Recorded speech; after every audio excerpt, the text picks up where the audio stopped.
নমস্কার বন্ধুরা, একটা নতুন ভিডিও নিয়ে চলে এসেছি। না, ভিডিওটা কি মোরলা মাছের আলু দিয়ে, সরু সরু আলু দিয়ে চচ্চড়ি।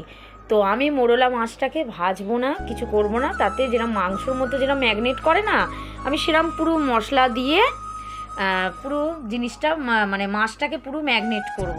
তো দেখে নাও আমি কী কী দিয়েছি। পেঁয়াজ দিয়েছি, কাঁচা লঙ্কা দিয়েছি, তারপর টমেটো দিচ্ছি, টমেটো কুচি দিচ্ছি।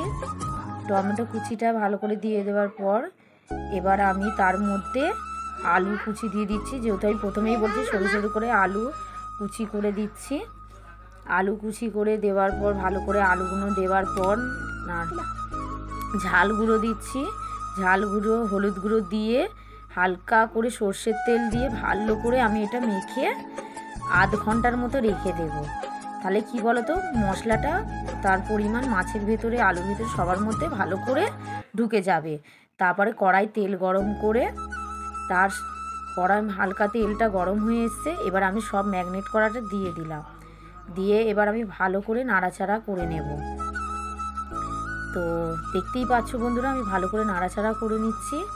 তো নাড়াচাড়া করে নেওয়ার পর আমি ভালো করে একটা ঢাক দিয়ে ভালো করে কষে নেব। যেরকম আর কি মাংস বা মাছ ফাছ কষা হয় না ভালো করে, তো এর যে হালকা যে হালসেনি গন্ধটা আছে সেটা ছাড়বে না। তো আমি সেটা ভালো করে কষে নেব। তো দেখতেই পাচ্ছ হালকা তেল ছেড়ে দিচ্ছে নিচে। এবার ঢাকনাটা আমি চাপা দিয়ে দেবো। তো ঢাকনাটা চাপা দেওয়ার পর এবার আমি খুলে দেখছি যে মাছটা কত কী এগিয়েছে বা নিচে ধরে টরে যাচ্ছে কি না। তো মশলাটা দেখতেই পাচ্ছ তোমরা ভালো করে কীভাবে হয়েছে। আমার থেকে ভালো আপনারাই বেশি বুঝতে পারবেন। তো এরকম বাড়িতে যদি আপনারা বানিয়ে খান, আশা করি খুব ভালো লাগবে। আর কি বলো তো, মাছ ভেজে নিলে এ করে খেলে তার একটা স্বাদ থাকে না, কিন্তু এরকম করে খেলে আপনারা বলবেন আমার রুটির সাথে, ভাতের সাথে, যার সাথেই খান না কেন খুব ভালো লাগবে এই খাবারটা। কারণ এটা আমাদের বাড়িতে প্রায় টাইম হয় আর সবাই খুব মানে ভালোভাবে খায় এই জিনিসটা, মাছটা। আর এই চচ্চড়ি মানে চুনো মাছ দিয়ে রুটি খেতে কার না ভালো লাগে, সবারই ভালো লাগে। তো দেখো বন্ধুরা, আমার এটা হয়ে গেছে, আমি এটা থালায় নামিয়ে নিয়েছি। এবার আপনারা দেখছি এই